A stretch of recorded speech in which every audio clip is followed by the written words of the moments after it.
Okay. Perfect. Good morning, everyone. Morning. We are excited because today we are starting the first discussion on the 5 levels of leadership. And this is hi.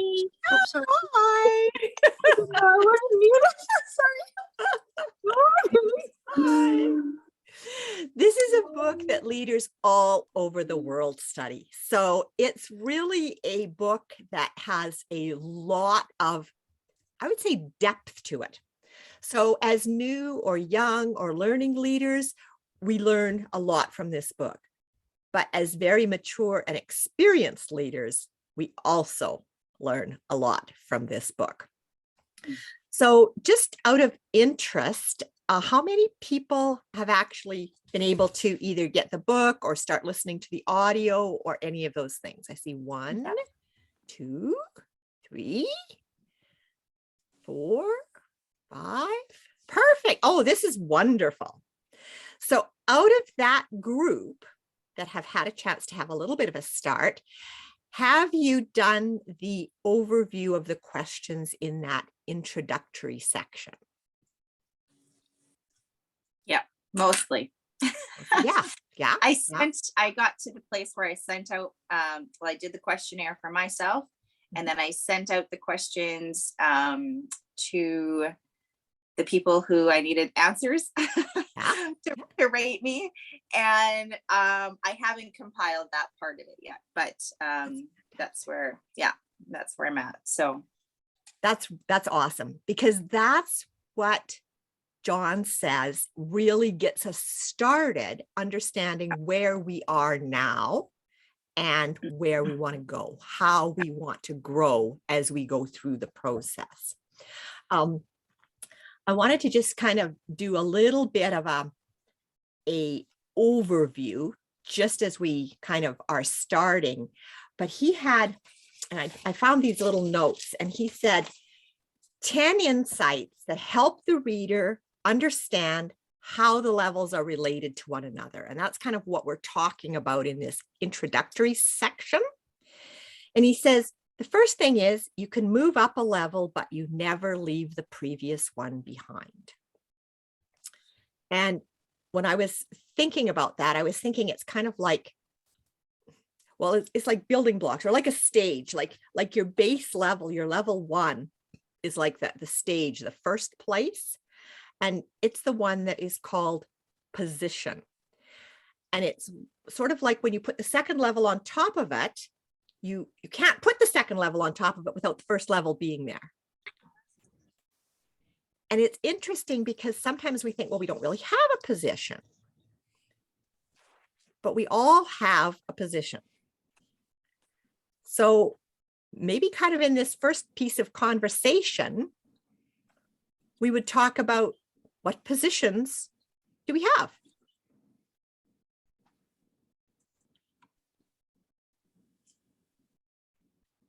I think Linda's driving. We're not going to ask her to talk.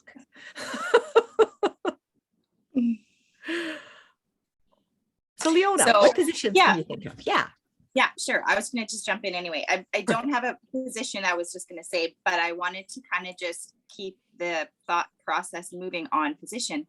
As you're thinking about what positions, John Maxwell says they rely on rules, regulations, policies, and organization charts to control their people.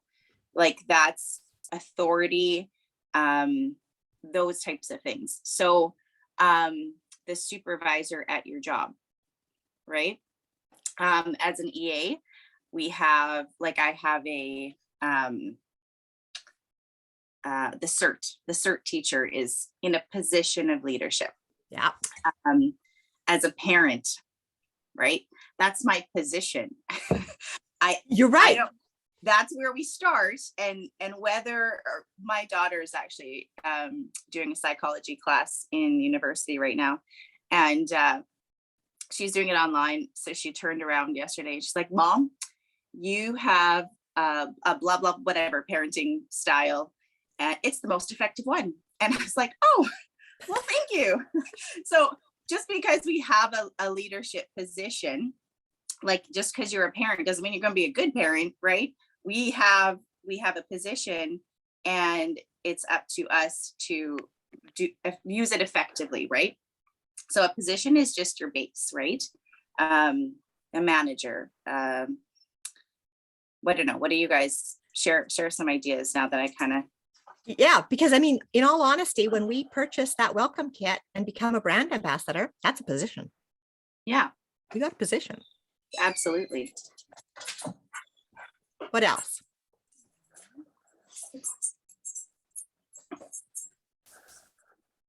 I think we have people on this screen that wear lots of hats. So what other positions can you think about?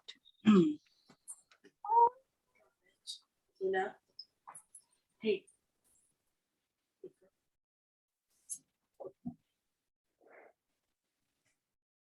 Well, being that I don't have a supervisor in many of my jobs, boards or committees, even though everybody's, and I work a lot with local nonprofit, pretty loose structures, but there's still a president or chairperson, there's still a secretary or treasurer with a title, a position. Mhm. And as I work in community settings, often the person who agrees to coordinate is then the position leader. Default. Yeah, Jimmy Lewis is church worship leader, pastor, Secretary, right? Like They're all positions. the kitchen committee, you know. I think it's actually like we're sitting here trying to rack up a list, but it's actually endless. Like a position is everything and anything, right? Yeah, I totally agree, Leona. So some of the other things he says about position, and this depends on the person and how what position means to them, but he's got kind of a list that says your influence comes by way of your job title, and people follow because they have to. Yeah. Position is a poor substitute for influence, because as we know, John Maxwell says leadership is influence. Amen. Amen. Yeah, for sure. One of the other things I had just noted here under position was position is the only level that does not require ability and effort to achieve. Anyone can be appointed to a position. So it's not like you earned it. I mean, you maybe got a job, right? Like you got that part, but you don't really earn a position by influence or anything, right? Like it's just. Right. In many cases, we create our own position. Yes. Yep.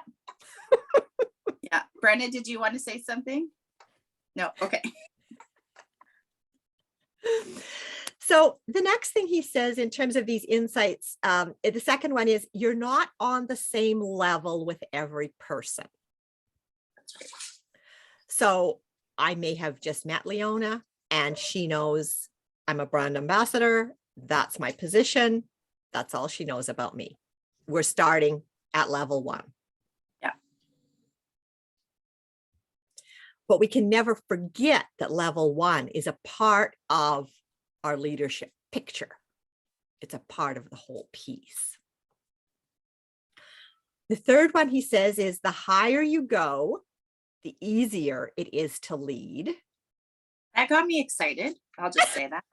And the fourth one he says is the higher you go, the more time and commitment is required to win a level. Yeah. That get you excited too? Not as much, but reality set in at that point. Reality. Oh yes, I like Amy's position. Oldest sibling is a position. Yeah, she didn't have to do anything to get that one right. Right. Oh goodness. says the one that worries me a little more is moving up levels occurs slowly, but going down can happen quickly. we're always working at different levels with different people. We're always in a movement place, which yes. But the sixth one is good. The sixth one's good. The higher you go, the greater the return. Yeah. The seventh one, moving farther up, always requires further growth. And so maybe just thinking about that here, what, as everybody around the table here, what's your goal coming to book study? What are you hoping for? What are you looking for? And just as a start to that question, I would say that I'm looking for personal growth. I'm looking for connections and relationships with people who also are looking for personal growth. And for me, the people on this screen are the people looking for personal growth. And where I live, it's not easy to walk out my door and go to coffee with people looking for personal growth. In the last 2 years, that's been hard for us all. So for me, this is a brilliant way of connecting with like-minded people. Yeah. Sherry, I have to agree with you. That's exactly why I'm here too. I know that leadership is the piece to continue growing in myself and in the business that I want, in the life I want for myself and my family, honestly. And so like, even as a parent, right, I'm thinking again, well, I want to show my kids what is possible and how to be, you know, a person with influence and leadership in a good way. So yeah, all of those things. And I love what you said about being with like-minded people, because it's been, well, we've seen the last few years who's willing to grow and who wants to, you know, hide in a bucket and pretend nothing's happening. So I've kind of been on a reality check on myself in that way too. Like, I want to surround myself with people who want to do great things, who want to love people, who want to change lives. And he, you know, he talks in this first bit that we read already about how we can change lives as leaders. He didn't mention plexus, right? But we know that plexus can change lives. But the fact of the matter, like, we have two amazing tools here, right? Grow our leadership, grow our influence, love people, and plug that into plexus, and it's amazing. So yeah, I'm here to grow. And they say you are like the 5 people you spend the most time with. So here we are. Here we are, ladies. Here we are. I want to spend more time with amazing people who want the same thing. So I love what you said, Sherry. Yeah, I see that. I think Chelsea put something in the chat too. Yes, I want to serve my team better and discover some of my blind spots. Yes, and we all have those, Chelsea. Yeah. Yes, and we need that trust development relationship with friends to discover those, open them up. Jimmy? Oh, sorry. I didn't want this on. I apologize.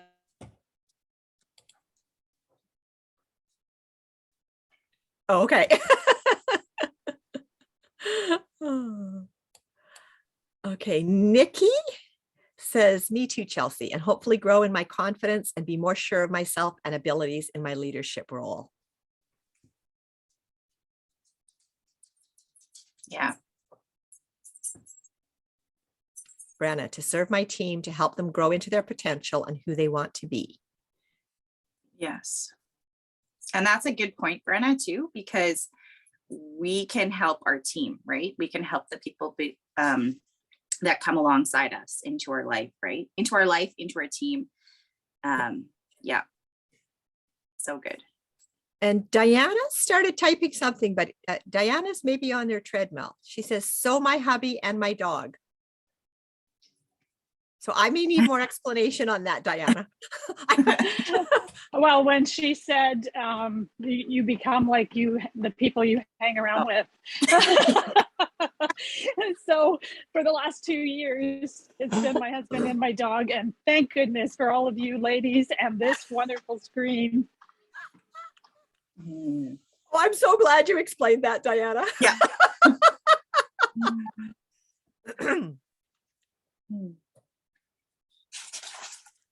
Okay. Jimmy says it's going to hurt, but I really struggled through the questions and I know it's going to take work. And yes, that is definitely a part of our growth process, is digging deeper than our everyday habits, thinking deeper than those everyday habits. Yeah. Anyone And maybe else? those everyday habits, right? And maybe they shift. Amy? Well, I was kind of reviewing the 5 people and maybe a bit of learning why I communicate and do something and have the confidence to say things to one group or a few different scattered people, but I don't have that confidence, or I don't say those things, or I always feel like, oh my gosh, I'm so tired of feeling like a 13-year-old girl. I have those in my house. I'm just, can I be done with that now? Oh, honey. I'm in a similar place. I understand. Oh. Yeah. So as we go along, so I think I read number 7, moving further up always requires further growth. But number 8, he says, not climbing the levels limits you and your people. And I think as we've shared here, we were becoming aware of that that's not what we want. So that's why we're willing to do the work. Number 9, he says, when you change positions or organizations, you seldom stay at the same level. And that goes back to every new relationship, every new person we meet, we start at the bottom and move up. We can move up more quickly when we have more influence, more skills that we've learned, more growth, but we start at the bottom again. And number 10, he says, you cannot climb the levels alone. It involves other people. Yeah. So as we dig into this, and we're just going to talk about the kind of that overview piece today, but as we dig into level 1 on position, I think we're going to find it interesting how many positional leadership places we have and how often we either do rely on position for them or don't even think about position in terms of the process as we go. One of the questions that is a thought-provoking, it's one of these ones that Jimmy would say is a hard one, or at least it is for me. He suggests create a leadership diagram for yourself. So remembering leadership's influence, and maybe you do or don't have people that report to you in a economic basis, like a formal, but you have kids, or you have team, or you have somebody. So he suggests just take a piece. So does everybody have a piece of paper handy? Yeah. Or if you don't, come back to the recording. Linda, no writing while you're driving. So come back to the recording. And just take that piece of paper and start writing down who you influence, who you are a leader for. So just easy thinking is, as a mom, we're a leader for our children. But as a mom, we're also a leader for our spouse. We influence. We're a leader for our family, our extended family. There's best friends.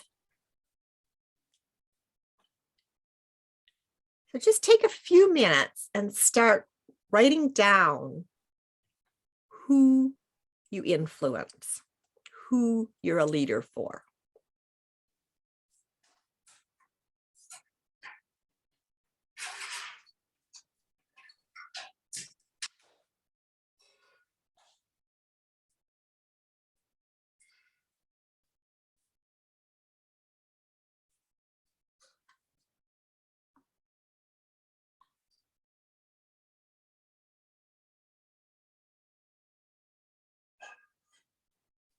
I want to just add something too. It's sometimes we think we're not in a place where we are.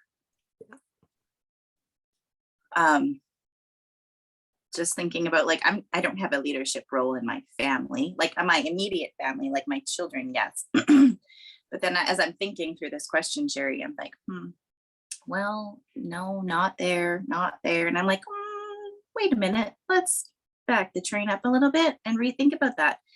Because sometimes those people who I just thought of no come to me and ask me for advice on things.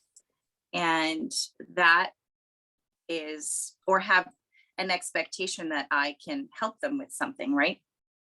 I would say that's a level of leadership. I'd have to dig a little bit to maybe find out what level that would be, but that's irrelevant, right? That is a position of leadership then that I have with those people. So I totally agree, Leona. And after everybody's written down a few things, we'll talk about that exact thing, because that isn't positional leadership, because they don't Right. report to you. Right. But when we talk about relational leadership, permission, they in that asking have given you permission to influence. That's right. Yeah, that's a great way to put it. Permission to influence, right? Yeah.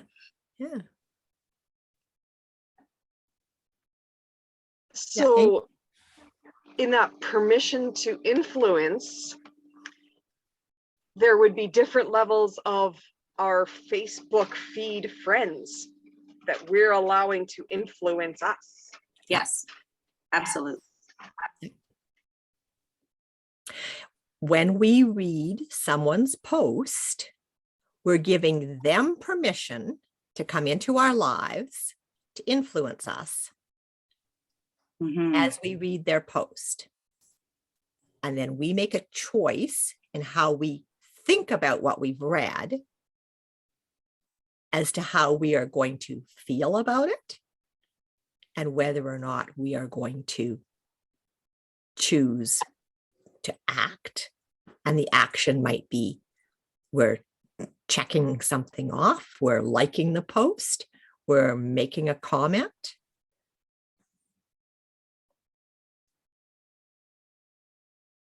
Yeah, great comment, Amy.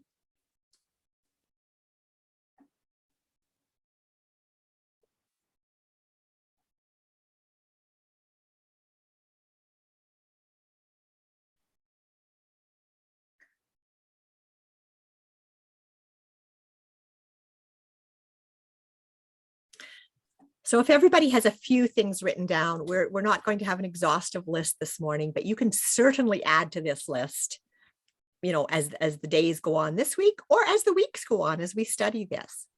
So the next part of this then is to look at that name, that first name, and say, okay, which level is it? Well, let's talk a little bit about the levels so that as we talk about them, it will let you think about which level. So we've talked a little bit about that positional level, relying on rules, like Leona said, but a little bit more about level 2, which is permission. And sometimes it's called relationships. But the permission level is all about relationships. People follow because they want to. People allow you to influence them because they trust you. You like people. John always talks about, we are people of value who value people. That's all about this permission level. And this is the level where we're developing trust. Leaders are knowing their people. You're knowing your kids. You know which kid likes which thing. You know what interests your kids. And the same with people that you know on that permission level. And he says you can like people without leading them, but you cannot lead people well without liking them.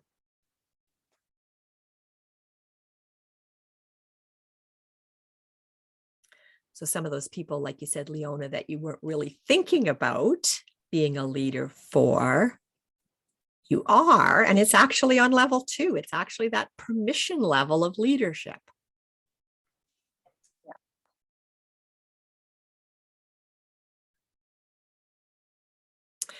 Trisha, I've always viewed myself as a leader, but I also tend to do things independently. It's a struggle within that I need to work on. And yes, Trisha, I absolutely understand that. For many years, my goal was to raise independent children. And somewhere along the line, probably reading John Maxwell's work, I realized that interdependent people are more effective. We don't do huge projects as one person.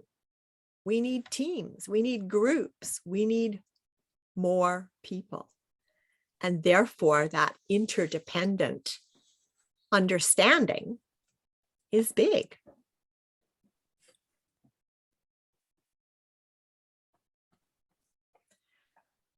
So level 2 is about permission. So when you're looking at your list, there's many people that we're probably working at that permission level with. Permission to influence, permission for them to influence us. Level 3 is production. Now, he says in his book, the danger of getting to the permission level is that leaders might stop there. And I certainly know that that's a place that I'm much more comfortable being than I am at the production level.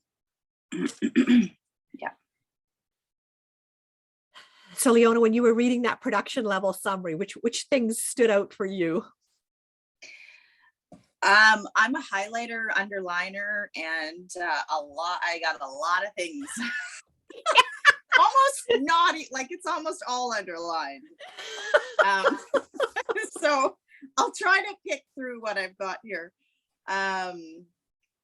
Level 3 is based on results, right? So results on the production level, leaders gain influence and credibility.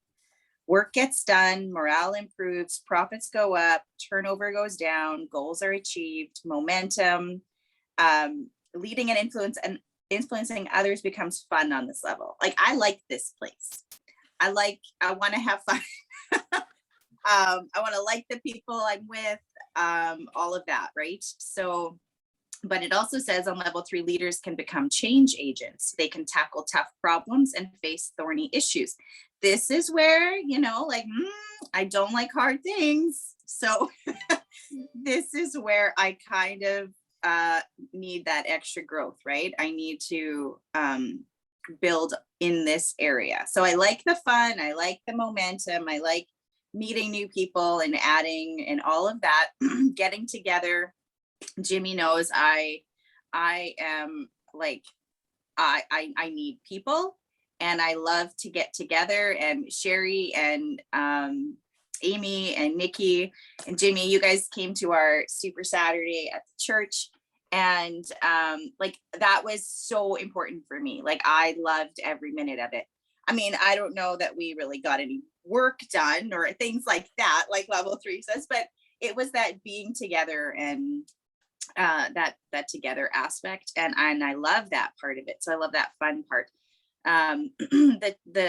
Like I said, the tough problems, the harder things, the thorny issues, those are more of the things I struggle with. So I don't know, what do you guys think? Got some other thoughts there?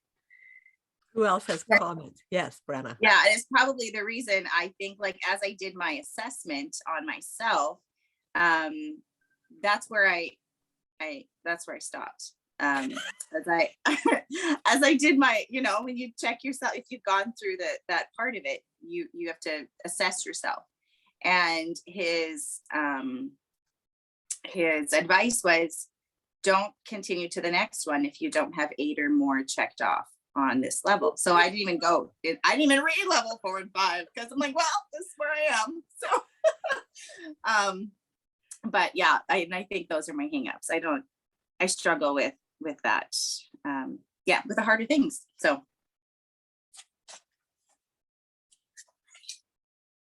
level 3, Leona, is probably where I've spent a large part of the last couple of years. I'm really results driven. I push my staff. I'm someone who, I have a goal and I go for it, and I really challenge people to rise to that level of expectation.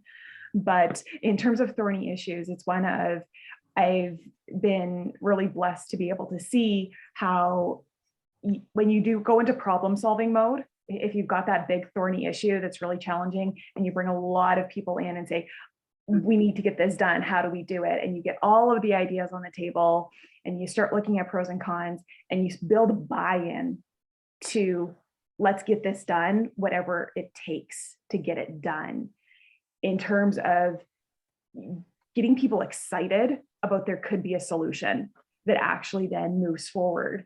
And this so built on a lot of the laws from the 21 laws in terms of the building buy-in and the problem solving and prioritizing and everything that happens there to actually do this. But I've been listening to Simon Sinek a lot lately, and it's so interesting because he was talking about the C-suite and how the C-suite, in terms of a CEO, CFO, and COO, are really designed to be a leadership team that are all equal, complementing each other. And the chief operating officer's job is to be this level 3 driving production and numbers person that is the one who keeps everyone on track of how do we get from point A to point B, what are all the stops and steps in between, and the real navigator of the team. And I just thought that really fit in well here. Awesome. Yeah, you're so right. I love that. Thank you so much for sharing. And that's that's a great point you made about pulling people together to solve the problems, right? And I think that goes back to, we're not in this alone. A leader is not solo, right? So of course, you pull your people together. Thank you so much for reminding us, because we can think we have our own job here as a leader, but really no, I mean, we do, but we can't do it with the people that we're leading, right? And their minds, you have some brilliant minds in your circle, right? And so they may be on a leadership level that could be higher than you, even though, like, they're in your plexus downline, right? If we're going to go back to that, right? So, I mean, don't discount the people's minds that that you're connected to. Yeah. So good. So good.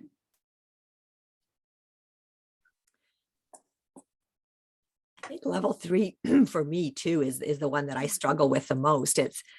It's like, I get it, but I don't know that I do it well. Yeah. It's having the mental understanding or the information without necessarily the integration.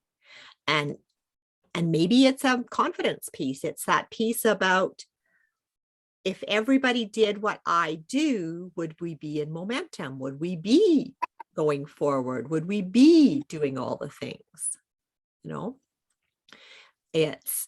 Is my own production and my own production capacity the example that it needs to be for my team? And I think we need to remember to not use only one metric for our production capacity. And in Plexus, it's very tempting to use a very simple, very clean, very identifiable metric of how many people did you share with? You know, how many people started? But that's not the only metric of your production capacity.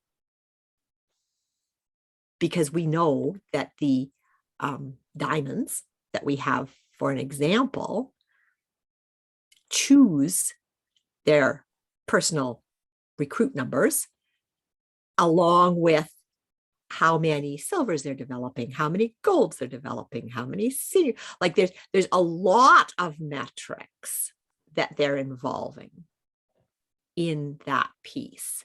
How many posts they're doing, how many people they're talking to, how many, you know, all of those things. Yes, Amy.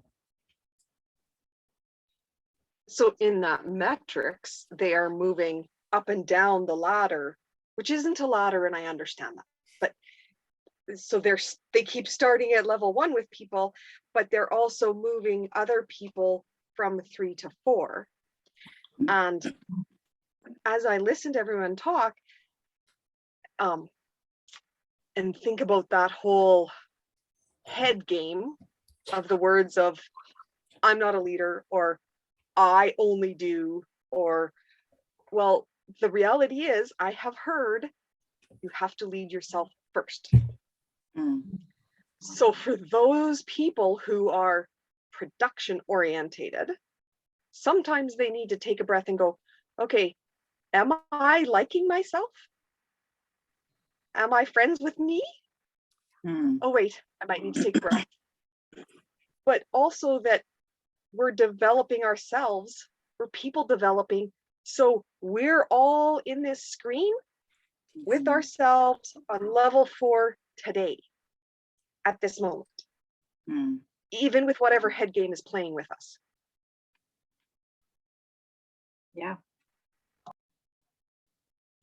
So you mentioned level 4. Let's talk about level 4. I love level 4. Level 4 is people development.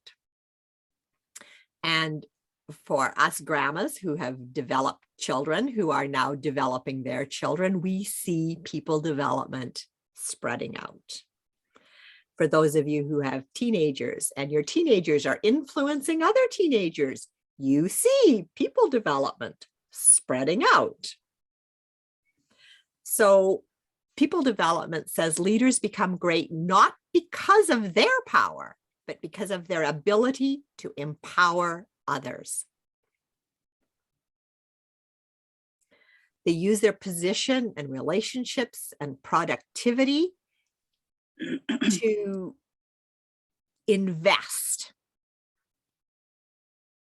until the people that they're investing in are able to step out and move forward in their own.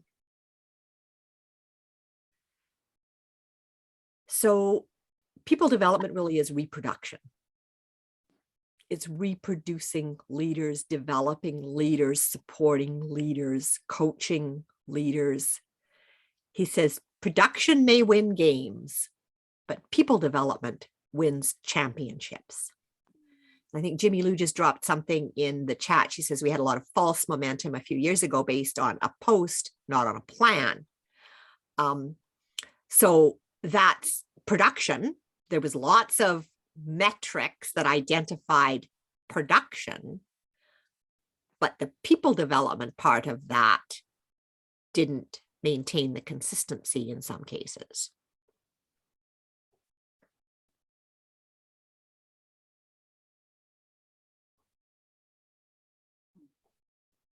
And people development is actually a really exciting, fun place because it means you have more leaders on your team. Leaders are doers, leaders are catalysts. I think it's an incredibly exciting place. Yeah, I would agree. Rereading over this is like, oh yeah, this is where the fun happens. This is the, I could get into this place. And I think, yeah, like, Yeah, it is. And then you are more surrounded by incredible people, right? As you develop more people, as they grow. And it's not just my job to develop, like if we go back to thinking Plexus again, and the leaders that we are working on developing, it's not just me who's developing them. So I'm not technically just reproducing myself, but if my people get influenced by Sherry, if my people get influenced by Jimmy and Amy, and like that's a development of like, I'm gonna love these people because I love the people that they're learning from, right? So this is a fun place to be. Absolutely. Can you guys hear me? Yes. Yeah. Okay. I hope I don't cough. So I think that Eva and Marge has shown us that many times. Yeah. And how they show us that is the stories that you've heard where they drove 6-8 hours to do a meeting out in the boonies. If you were on Grit about 2 weeks ago, Jessica Hugendorn talked about where she went out to do a sip and share. She was so sick. She was vomiting, but her being the leader she is, she said, no way, I'm not, sorry, I'm not missing this. And oh man, you guys, I'm not missing this. And she literally went behind a bush and puked her eyes out and got back up and shared the stories. Then said, oh, I got to blow my nose, went back, puked again. That is a dedication to the people you want to see to be leaders. You guys, if you want to have leaders, you're going to have to get uncomfortable. You're going to have to make that drive. If it's the last thing you do, put on that sip and share. That's why Eva, and that's why Marge is where they're at. We've got into our heads that somehow it's not needed. And I think it's a part that's missing. That's huge. So there should not be a week that goes by that you don't have something planned. I know it can't be always outside of house. Not everybody has that ability, but something planned where you're maybe bringing somebody over to your house for coffee, right? And building in them. But yeah, I love just the stories of how they've become the leaders they are. Mm-hmm.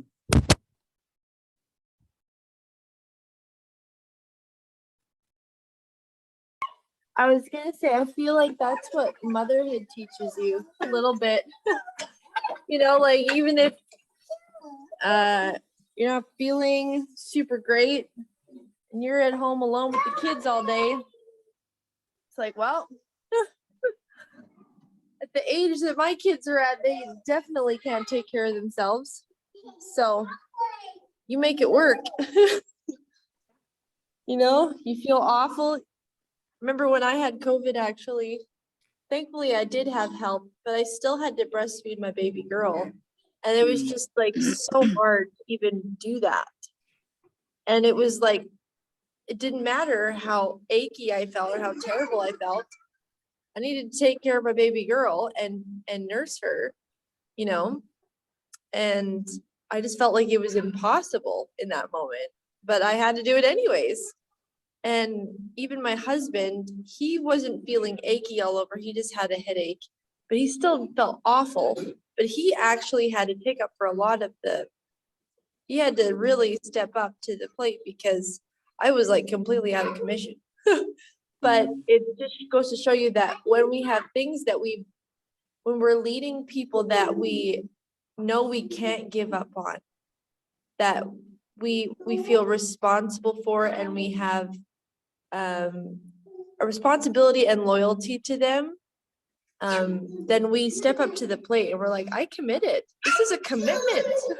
Can't just run away from this, And so I feel like we should view it the same with our teams as well. Yeah. Yeah, some really wise words there, Chelsea, but that commitment, that decision that we're committed.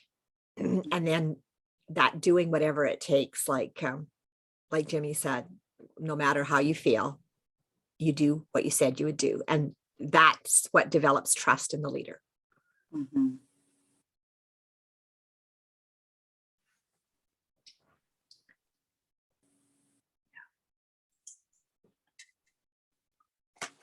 Level 4 leaders change the lives of the people they lead.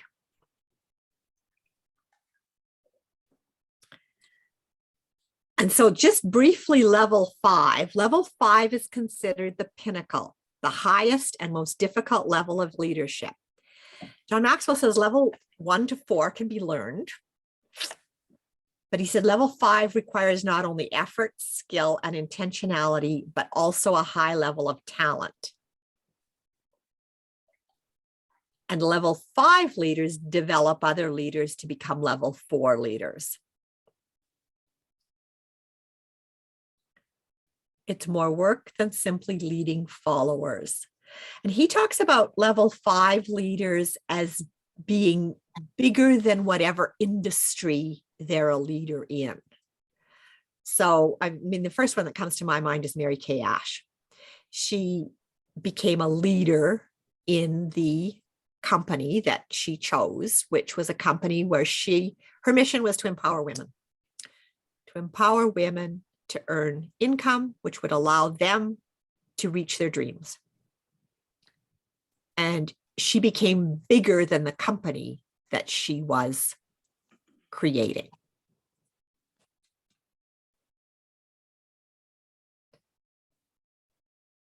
Anyone else have examples of level 5 leaders?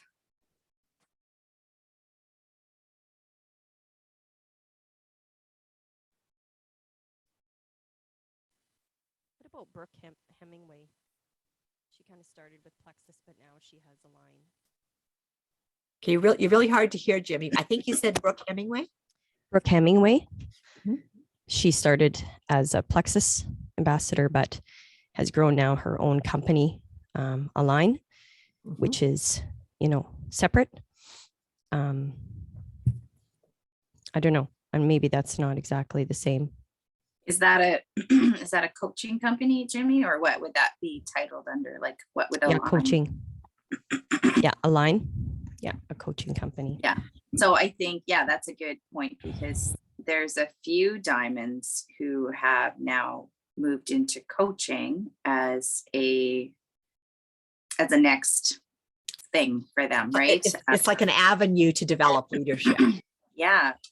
And not specifically Plexus, but I mean, they do get a lot of Plexus people that join them because they're looking for coaching and leadership, but lots of outside too. So yeah, that's a good example. So I think as you get into that pinnacle, he also talks about international, people know you internationally. So Mother Teresa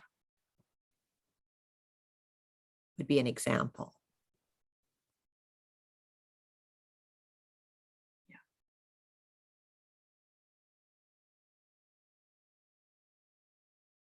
There are political leaders that are known internationally, but it would be hard to say that they've reached the pinnacle of leadership because of their lack of positive influence. System of influence. I was going to use system. You might even say they were still level 1 leaders. I was as you started that sentence, I was thinking of a bunch of leaders, political leaders. And I was like, that's just a positional leadership. I don't even see them moving to level 2 a lot of them. So, but yeah, was Jimmy, did you mention Billy Graham? Yeah. I saw somebody pop that name up there. Yeah. Very true. Yeah. World renowned pastors, right? Like, yeah, there are a few. So now that we've kind of gone through that list, if you go back and look at the list you made to start with, where would you put your leadership level with that person. So would you be a positional leader, like a number 1 leader with that person? Would you put a little 1 beside their name? Would you be a permission leader with them? Would you put a little 2 beside their name? Would you be a production leader with them? Is it a 3 that you would put there? Knowing that you have to have 1 and 2 before you actually get to 3.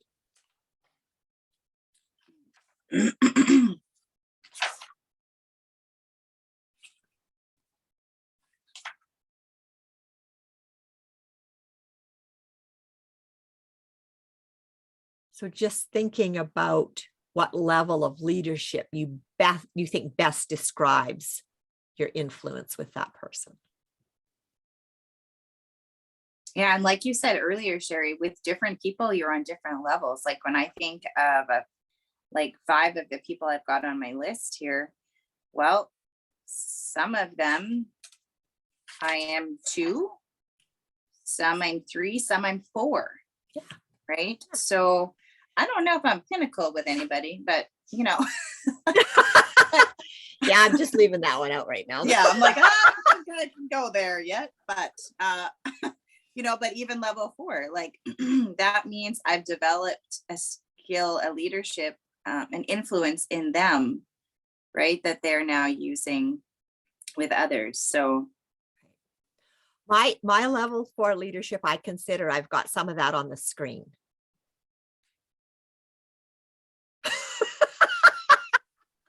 yeah. And I'm sure most of you know I have 2 daughters on the screen. So it took a lot of years to get to that. But I can pretty much guarantee that they're developing leaders. Yeah. Yeah. So don't discount the leadership influence you have.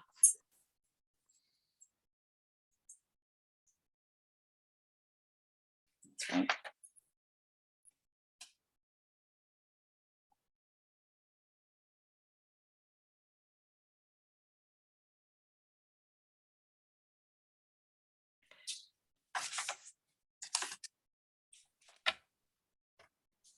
So who else has sort of some comments then on where they sort of were surprised or where they're excited in terms of what they read in this first section? Oh, Chelsea says, who's my other daughter on the screen?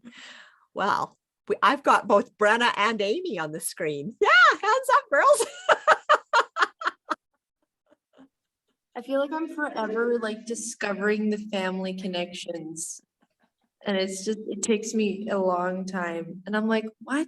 Like it took me forever to figure out that Amy was your daughter. I was like, it makes sense, but just didn't know.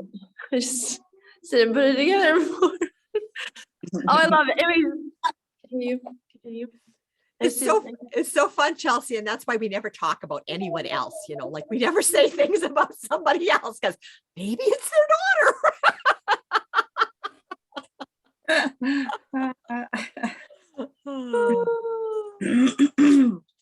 Trisha says, I was slower than you, Chelsea, just found that out. There we go.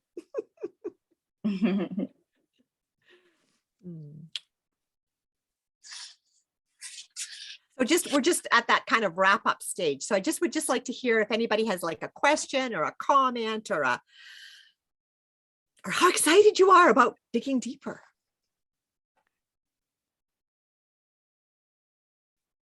Raise your hand if you've already done the assessment of yourself and sent out the assessments for others to do for you. If you've done that, hands up. Then it looks to me like that's where that's the next step. Yeah, if you've and done don't be your own, afraid to don't be afraid to send them out. So what I did is, I mean, I was a little afraid, but I did it anyway. I took a picture. I have the book. So, I mean, if you have it on your Kindle or however you're reading it, screenshot it, or I don't know what you can do. I don't have a Kindle, but maybe you can screenshot on Kindles. Anyway, I took a picture of the questions and I sent them to some of my people, and I just said, could you please fill this out for me? Be honest. I'm not offended no matter what you answer. And they just edited it on their screen and sent it back to me in picture format. And then I'm kind of pulling that together to, move on to the next step of questions with that. But don't be afraid of what your answers are going to be, or the responses are going to be. I actually sent it to a variety of people that I'm on different levels with. And so I'm curious to see, I got 3 of them back. So that was, but the other ones that I wasn't sure about asking, I haven't got them back. So I may not. So we'll see how that pans out also. But it was a nice surprise actually, getting them back, because only one person rated me exactly like I rated myself, which was I thought was like, okay, that, like I was being honest with myself. I wasn't giving myself more credit than I deserved. But I had 2 people rate me higher than I rated myself also. So it shows, the different levels of leadership that I actually have with those people. And it's just a tool for growth, right? Don't let it scare you. And just be honest and take those responses as they are. And that's the place that you are for those people. And that's okay, wherever that is. I'll look for it. Nikki's asking which questions. Oh, yeah. I need to find the page in the book, or if somebody already knows where that page is, pop it in there. Yeah, so part 1, so page 22 is the start of where you will assess yourself. Okay, so then so he goes on to say you have to have at least 8 check marks on that section before you can move into a new section, right? So level 1, and then he gives you level 2, and then he gives you level 3, level 4, and level 5. So that's where you assess yourself. And then on page 27 is part 2, the individual team member assessment, leader's point of view. So, that one is where, I haven't done that one yet. Haha, that's the blank one for me. I need to pick some team members, I think, for each person that, he words it more like not really in the way our plexus thing works, but it says for each person you oversee directly, please answer yes or no to the questions. And so I haven't actually done that part yet, because I could pick a multitude of people. But I do want to do that. And then part 3 is page 31. So the leadership assessment from the team member's point of view. So those are the questions that I took pictures of. So page 32, 33 are what you want to send out to your people. So they'll answer yes or no. And they don't rate you like on a 1, 2, 3, 4, 5, whatever. It's just yes or no questions that they'll answer. And they'll go through all 5 levels and give you the yes or no when they're thinking about you and what type of a leader you are for them. And like Chelsea said too, like some people are more independent and they maybe don't even need you or want to see you as a leader to them. And so you may rate low, you may rate a level 1 to them. And it's okay. Like, it's okay. It's okay wherever you are for that person. Just go through it and it will give you, what it did for me is it really highlighted the places I need to work on. And that's why I'm here. Like, that's why I'm doing this, because I need to work on myself. I need to work on my leadership. I need to remind myself that people need me, that I have something to offer, and what it is that I need to work on, because I want to be a better leader than I am today. Right? End of the story. Like, I want to be better than I am today. And leadership is a huge part of that. So, take wherever you are today and build on it, right? By the time you finish the book, you could be in a completely different place than you are today. And that's my goal, right? Like, that's my That's my goal. So I just want to, be real with where I'm at and not be afraid of anything. That's, yeah. I think that's a beautiful, beautiful way to end, Leona. I think that's fantastic. And maybe we could put the pictures in under the post in the Leader Lounge if anyone doesn't have a book or if their book isn't Yeah. laid out so that it was easy to do that. So we'll drop those pictures in one of the comments. Awesome. I can definitely do that for you guys. Super.